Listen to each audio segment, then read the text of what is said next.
started asking myself these questions that really changed my life. Does my stuff make me happy? If I buy more stuff, will I be happier? What really gives me joy? Why wouldn't I want more of that? And did my life have to continue on this downward spiral? Or could I choose to actually create a life that I loved?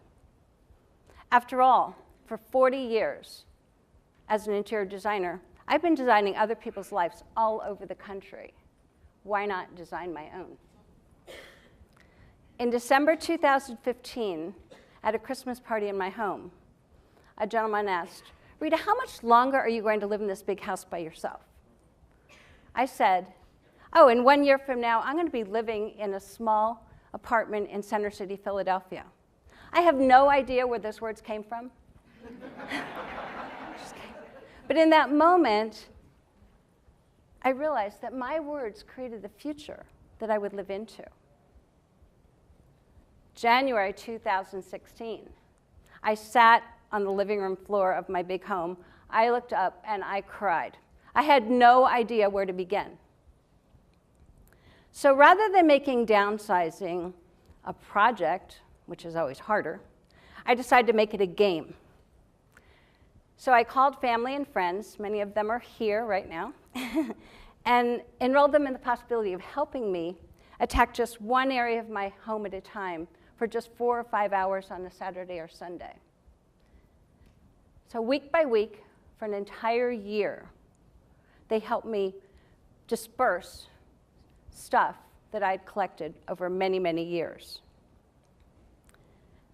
Downsizing is not without emotions. At one point, I found my father's alarm clock, and I could hear him winding it to get up early to provide for our family. As my relationship to stuff changed, the process got easier and easier. And what I realized was things didn't make me happy.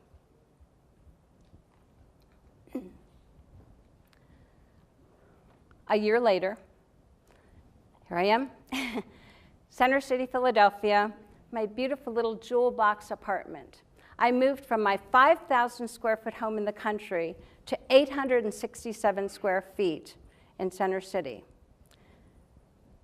I gave away 95% of my possessions to people who needed them or wanted them. And I'm living on 5% of what I once owned. I have all I want and all I need, and I've never been happier. I'm living that simple, joy-filled life that I experienced in Senegal. I'm living in alignment with what matters most to me.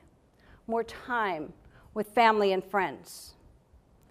More resources, more freedom to travel, to learn, to actually live the life that I designed for myself.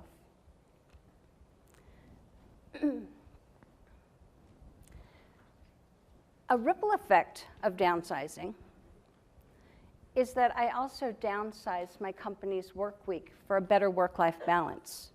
We now work 3 days and we play 4.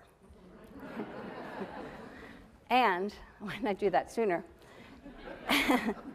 And we actually grew the company by 27% last quarter.